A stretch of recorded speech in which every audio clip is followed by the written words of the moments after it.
Angel Camus and the Army specialist. I started college a little bit, realized books maybe wasn't my setting, wanted something different and wanted to be out on my own. Just walked in one day and I think I signed the papers that day and shipped out a week later. So at first when I signed up, I was supposed to be a parachute rigger, and then in airborne school on my third jump I had separated my shoulder. So I had a reclass, and they reclassed me to a 25 Quebec in the 25 series, which is a bunch of satellites and radios, comms, internet, IT.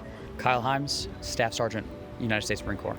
We grew up poor, and I didn't think I was quite smart enough to make it to college, and so in 11th grade, I went and talked to the first recruiter that I came across, and it was the Marine Corps recruiter. I started out as a bulk fuel specialist. I spent my last 4.5 years as an explosive ordnance disposal technician.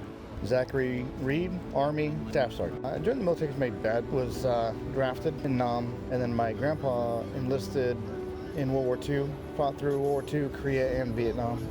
I started off as an artilleryman, so that was fun. Deployed in 06, 07, got injured, and then continued my career now as a firearms instructor.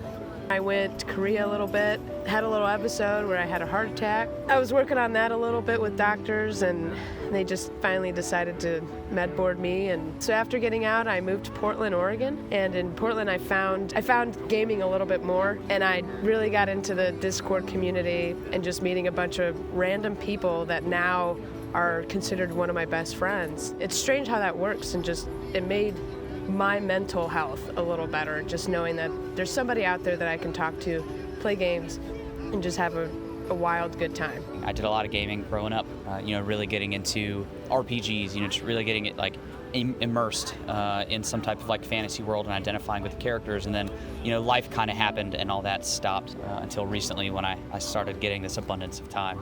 I was in Afghanistan from June to September of 2019 when I was taking an improvised explosive device apart. Busted up my face pretty good, messed up my neck and my chest, and then it took my index, middle, and ring finger and half of my thumb on my left hand, and then did a number on my right hand as well. So for the last 3.5 months I've been at Walter Reed Medical Center with nothing to do but go do appointments and hang out. And that's where I really got back into gaming. I actually started picking up the first game I ever played again, Final Fantasy VII. My dad worked for Boeing. He had to buy a PC, so he bought one, and that's when we bought the DOS games. And so at the time, that was like the coolest thing you could do because you had a cool game you could play. You started getting actual games, so King's Quest, fun stuff. Yeah, I've been pretty much a gamer my whole life. If we had downtime, a couple of us get together. So, it's something to just get your mind off what we're doing with the mission, relax, decompress. I was so excited. I think I told everybody that I knew. I was like, I'm going to this thing. It's awesome. I'm super excited about it. It's all paid for. I don't got to do nothing.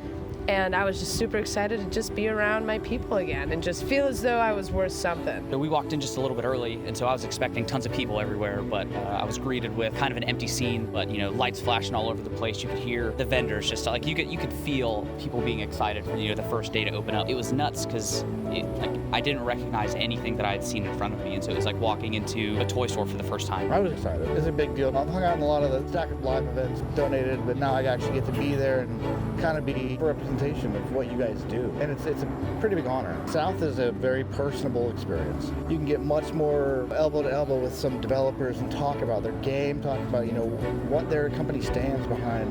So, I'm never going to forget because sitting here hanging out with other people just like me. I just want to thank everybody at Stack Up for just having the opportunity to bring me out here. I truly appreciate it, and I've had the time of my life. Thanks for the introduction. The convention was cool, but just hanging out and broing down with the guys. I appreciate being able to come out and have guys that understand me. When I go out, when I leave the hospital and just go out into the wild, I just feel like the outcast. And then I come to a place like this where for one reason or another, everyone that you walk by is some type of outcast. And so nobody here's an outcast and nobody cares. The amount of work you guys do, I love the Stack Up community. They're a bunch of really cool dudes. Not all are vets, and it doesn't matter that they're here and they want to work towards helping veterans, and it's just an amazing organization.